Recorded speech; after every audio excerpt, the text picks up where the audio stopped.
hai adik-adik, kembali lagi bersama saya Yandri Wibowo Nababan, mahasiswa Universitas Samudra, Prodi Pendidikan Guru Sekolah Dasar semester 5. Adik-adik, pada pertemuan kali ini kita akan membahas tentang cara meningkatkan kemampuan membaca. Adik-adik di sini sudah semua kan bisa membaca? Atau adik-adik masih ada yang belum bisa membaca? Pastinya sudah bisa kan? Adik-adik di sini coba angkat tangan siapa yang suka membaca. Misalnya membaca buku, membaca novel, membaca cerita, membaca komik, membaca koran. Adik-adik siapa yang suka membaca, angkat tangan?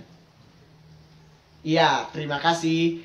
Adik-adik tahu tidak apa pengertian dari membaca? Ada yang bisa menjawab? Nah, Bapak akan menjawabnya. Bahwa membaca adalah suatu kegiatan kognitif yang fungsinya adalah untuk menerima atau untuk mendapatkan sebuah informasi dari tulisan. Jadi, bahwa membaca itu adalah sebuah kegiatan, sebuah proses berpikir untuk menemukan sebuah informasi. Jadi, adik-adik jika berpikir bahwa membaca itu adalah untuk melihat atau untuk mengucapkan gabungan dari beberapa huruf menjadi kata, dari kata menjadi kalimat, atau dari beberapa kalimat menjadi sebuah paragraf. Itu bukan pengertian dari membaca. Bahwa sebenarnya pengertian dari membaca adalah untuk menemukan sebuah informasi dari sebuah tulisan, atau untuk menemukan pesan yang disampaikan oleh penulis kepada kita pembacanya, kepada adik-adik yang sudah membacanya. Itu adalah pengertian dari membaca. Nah, adik-adik sudah paham kan? Sekarang sudah paham kan apa pengertian dari membaca? Ya, itu adalah pengertian dari membaca.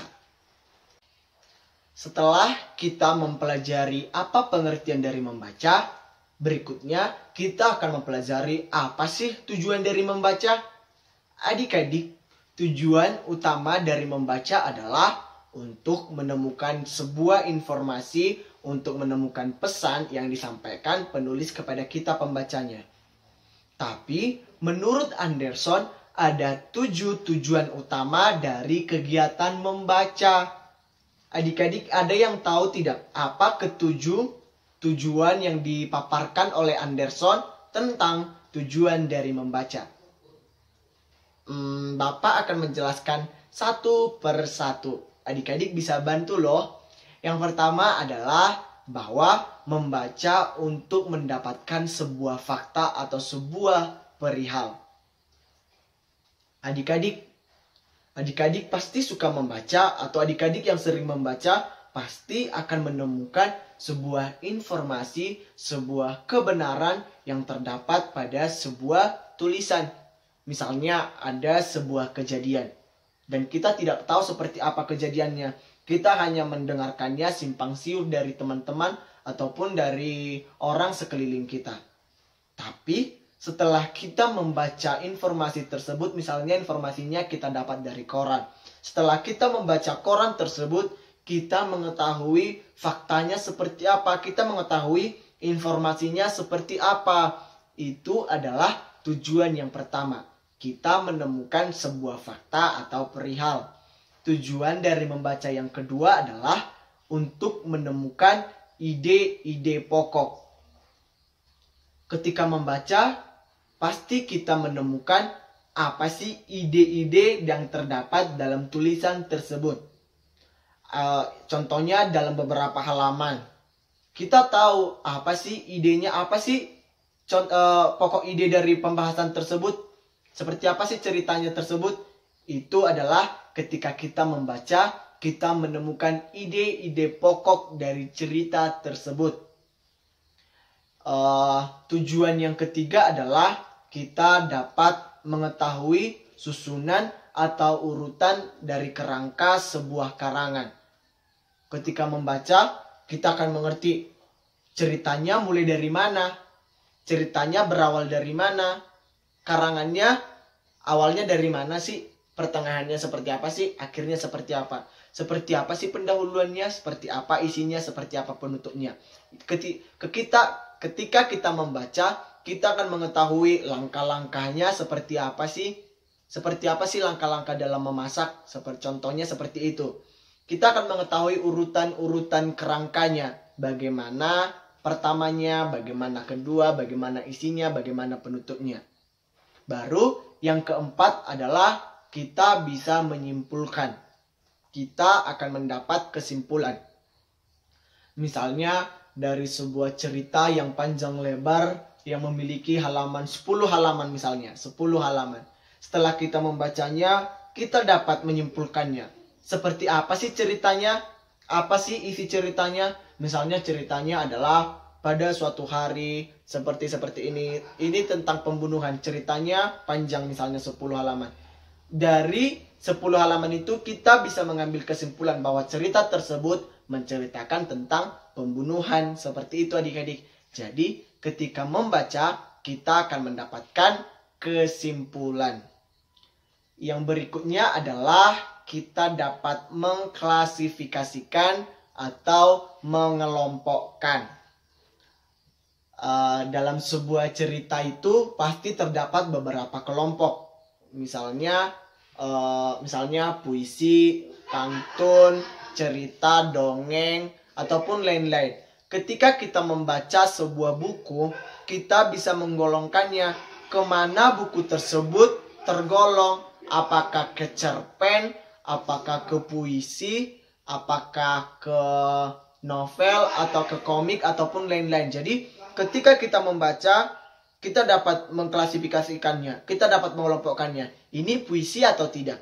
Ini cerita atau tidak? Ini cerita pendek atau tidak? Sama halnya dengan ketika kita membaca, ada hewan-hewan, ada tumbuhan, ada cara memasak. Jadi ketika kita membaca, kita bisa menentukannya. Oh, ini adalah dikelompokkan ke cara memasak wortel misalnya, cara memasak sayur. Baru berikutnya adalah mengembangkan pertanian. Oh, ini dikembangkan ke pertanian. Itu adalah tujuan yang berikutnya untuk mengelompokkan atau mengklasifikasikan. Tujuan yang berikutnya adalah untuk memberi penilaian atau mengevaluasi. Contohnya bahwa kita menilai tulisan tersebut, di mana kekurangan tulisannya, di mana kata apa yang bisa dikurangi, kata apa yang bisa ditambahkan. Contohnya juga misalnya kita memberikan tugas, kita memberikan ujian kepada teman-teman, kita memberikan soal kepada teman-teman kita, bisa teman sebangku, bisa juga orang lain. Setelah kita memberikan ujian, mungkin ujiannya ditulis itu. Setelah kita membacanya, di sana kita akan memeriksa. Oh, ternyata dia paham nomor 1, dia paham nomor 2, nomor 3, dia kurang paham. Seperti itu adik-adik. Jadi kita bisa mengevaluasi atau memberi penilaian kepada hasil yang diberikannya kepada kita. Itu adalah tujuan yang keenam, yaitu kita mengevaluasi atau kita menilai sebuah tulisan yang disampaikan kepada kita. Yang terakhir adalah yang ketujuh, kita membandingkan atau mempertentangkan. Seperti apa ya membandingkan atau mempertentangkan? Adik-adik ada yang tahu tidak seperti apa membandingkan atau mempertentangkan? Misalnya ada sebuah karya, di situ kita akan membandingkan.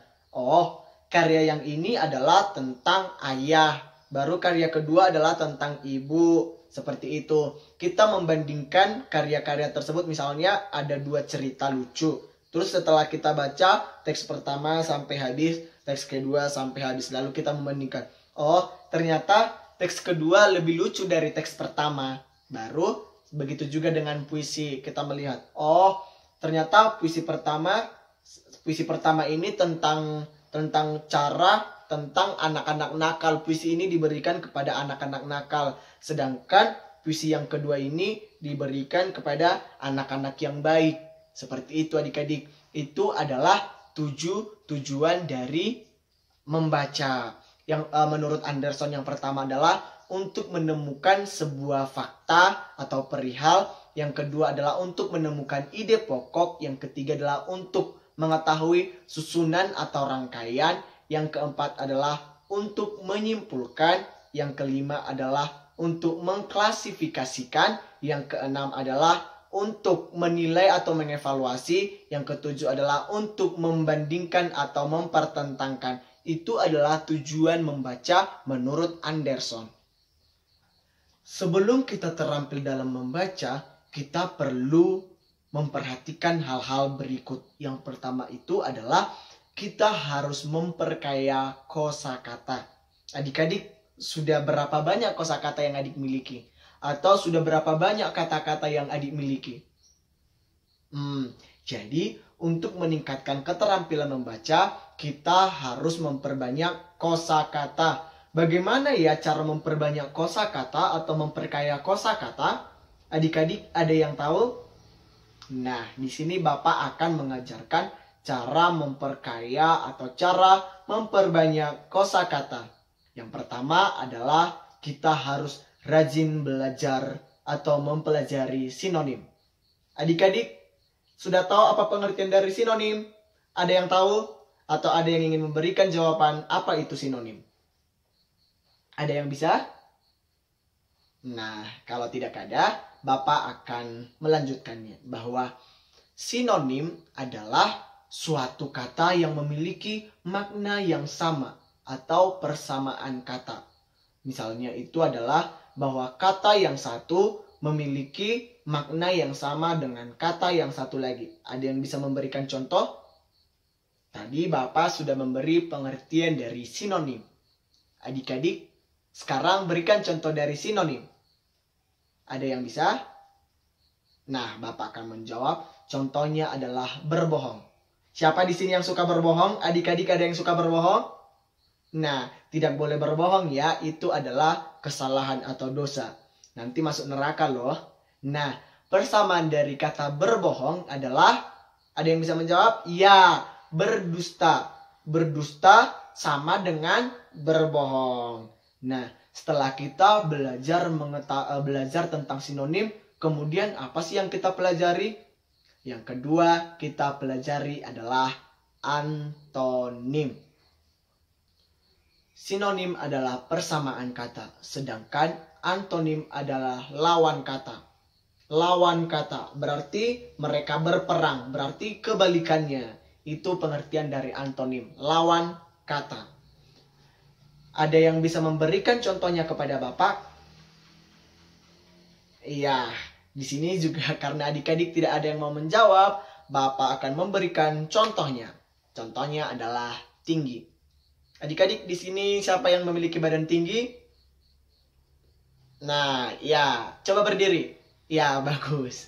Oke, lawan kata dari tinggi adalah pendek. Ya, bagus. Tepuk tangan. Ya, itu adalah lawan kata dari tinggi, pendek. Yang berikutnya, contoh yang berikutnya adalah malas. Adik-adik, di sini ada yang pemalas? Ada yang pemalas? Ya, jangan diulangi. Kita tuh harus jadi anak yang rajin. Ya, betul. Lawan kata dari malas adalah rajin. Kita itu adalah dua yang harus kita pelajari untuk memperkaya kosakata. Yang pertama adalah sinonim, yang kedua adalah antonim.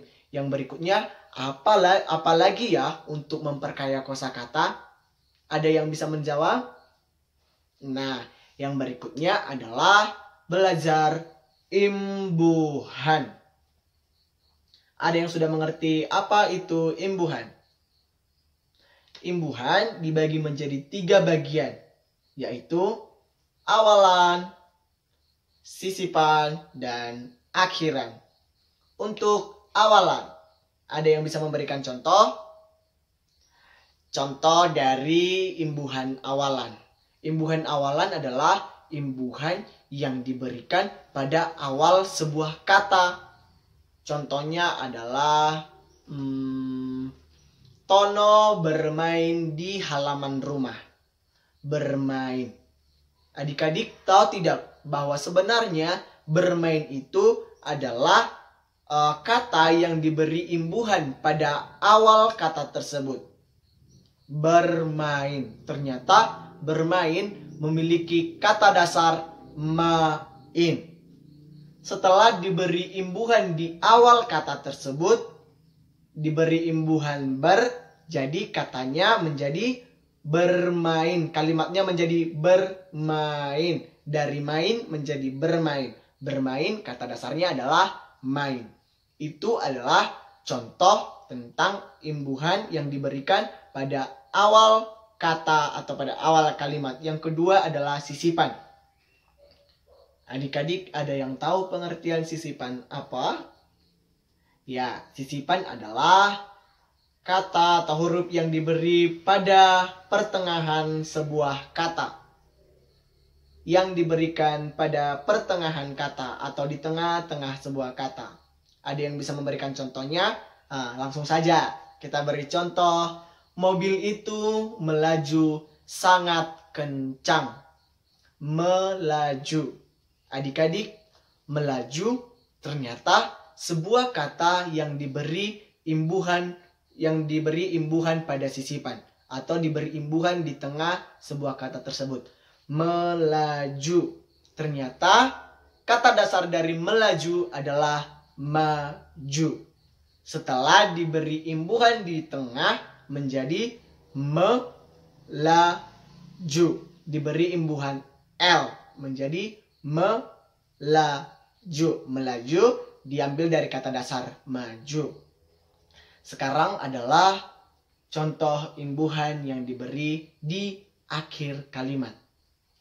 Tadi Bapak sudah menjelaskan di awal, di pertengahan, sekarang di akhir. Adik-adik ada yang bisa memberikan contoh? C-O-N-T-O, contoh. Adik-adik ada yang bisa memberikan contoh? Nah, bagus. Contohnya adalah ibu melipat pakaian di ruang tengah. Pakaian. Pakaian diambil dari kata dasar pakai. Setelah diberi imbuhan di akhir kata, imbuhan an, kalimatnya menjadi pakaian. Pakaian diambil dari kata dasar pakai. Itu adalah cara-cara untuk memperbanyak atau meningkatkan kosakata. Yang berikutnya adalah untuk terampil dalam membaca, adik-adik juga harus mampu mengira-ngira atau menerka-nerka makna dari sebuah teks atau dari sebuah informasi. Artinya adalah bahwa tadi tujuan dari membaca itu adalah untuk menemukan informasi. Jadi adik-adik, ketika kita membaca, kita juga harus mampu menemukan atau mampu menerka-nerka seperti apa sih ceritanya, apa sih informasi yang diambil dari cerita tersebut. Seperti itu adik-adik. Jadi ketika kita membaca, kita harus mampu mengetahui manfaat, mengetahui makna, mengetahui apa isi yang kita baca itu.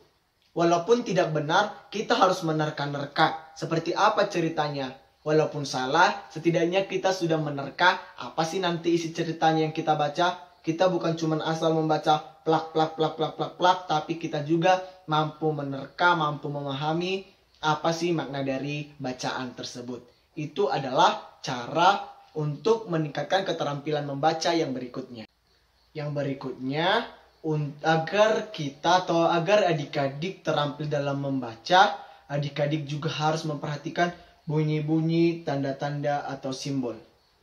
Adik-adik sudah tahu kan simbol-simbol yang biasa dilihat dalam buku atau dalam sebuah tulisan. Misalnya, ya koma, ya tanda titik, ya tanda tanya ataupun lain-lain.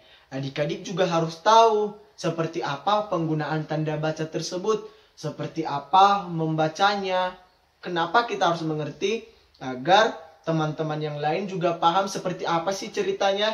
Kita juga agar tahu seperti apa sih cara membacanya. Kita tidak harus membacanya seperti kita harus tahu seperti apa tanda titik itu dibaca seperti apa, tanda koma itu dibaca seperti apa, tanda seru itu dibaca seperti apa. Misalnya tanda titik. Tanda titik kan biasa digunakan untuk mengakhiri sebuah kalimat, untuk mengakhiri sebuah paragraf. Ya, ketika kita membaca tanda titik berarti tandanya kalimat berhenti di situ. Jadi kita berhenti untuk mengakhirinya sejenak atau setidaknya agak lama. Misalnya Sekian dan terima kasih. Di situ diberi tanda titik, di situ diberi penekanan titik. Jadi kita berhenti lumayan lama untuk melanjutkan ke paragraf berikutnya. Sedangkan koma kita berhenti sejenak atau sebentar. Misalnya juga diberi untuk contoh-contoh lain untuk mengatakan pembagian-pembagian, misalnya macam-macam dari buah salak, buah rambutan, buah duku, buah apel, buah semangka. Nah, di situ diberi koma, jadi kita diberi penekanan sedikit berhenti sebentar untuk melanjutkan ke kalimat atau ke kata berikutnya. Itu adalah fungsi tanda koma.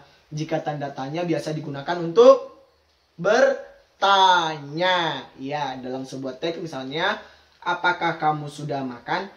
Cara membacanya berbeda dengan tanda titik ataupun tanda tanya. Jika tanda titik kita membacanya, apakah kamu sudah makan? Itu jika tanda titik. Tapi jika tanda tanya, apakah kamu sudah makan? Tanda tanya itu biasa membutuhkan sebuah jawaban. Jadi untuk menanyakan, untuk cara membacanya berbeda dengan tanda yang lain. Misalnya juga adalah tanda seru. Tanda seru biasa digunakan untuk memberikan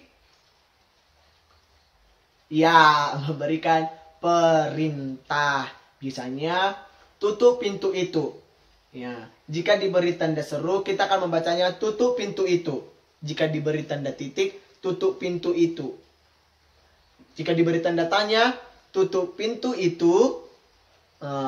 Jadi cara membaca melalui simbol atau titik juga sangat penting adik-adik. Adik-adik harus belajar bagaimana sih cara penggunaan simbol, bagaimana sih cara membaca jika kita menemukan simbol-simbol tersebut, agar ketika membaca, pembaca mengerti seperti apa keadaannya, apakah dia sedang marah, apakah dia sedang bertanya, apakah ceritanya sudah selesai. Itu adalah fungsi dari simbol-simbol tersebut. Jadi adik-adik juga harus paham loh tentang simbol-simbol. Bukan cuma hanya sekedar huruf-huruf, bukan cuma hanya membaca saja, tapi kita harus mengerti simbol-simbolnya. Berikutnya, untuk meningkatkan keterampilan membaca, juga tentang kecepatan membaca, cara membaca. Di sini kalau sudah paham membaca, ada tidak yang adik-adik yang suka membaca sangat cepat, misalnya adik pergi ke pesta, itu adalah hal yang salah. Bisa juga dipakai jika membutuhkan cara baca seperti itu, misalnya dalam lomba membaca. Tapi kalau untuk membaca seperti biasa, itu tidak diperbolehkan, bahwa membaca itu ternyata ada aturannya loh. Untuk kita terampil membaca, kita juga harus memperhatikan kecepatan membaca, agar teman-teman, agar orang-orang yang mendengarkan kita membaca mengerti apa yang kita baca. Misalnya juga seperti tadi tanda titik, koma, kita juga harus membaca secara baik dan benar. Misalnya, kita tidak boleh membaca terlalu cepat. Ibu pergi ke dapur untuk kita tidak boleh membaca seperti itu. Atau kita juga tidak boleh membaca dengan lambat. Misalnya, ibu pergi ke itu adalah hal-hal yang harus diperhatikan ketika membaca. Membacanya sedang dengan tempo yang bagus, dengan cara baca yang bagus, memperhatikan tanda titik, supaya ketika membaca kita paham apa tujuan, apa berita yang kita dapat dari membaca tersebut. Orang-orang juga paham dan tidak bingung. Jadi ketika membaca kita memiliki step-step. Ibu pergi ke dapur, ayah pergi membaca koran. Seperti itu contohnya adik-adik. Jadi ketika membaca itu kita harus memperhatikan seperti apa kita membaca, seperti apa kecepatan membacanya, supaya orang-orang paham. Baik, cukup sekian pertemuan kita tentang cara meningkatkan kemampuan membaca. Sekian dan terima kasih.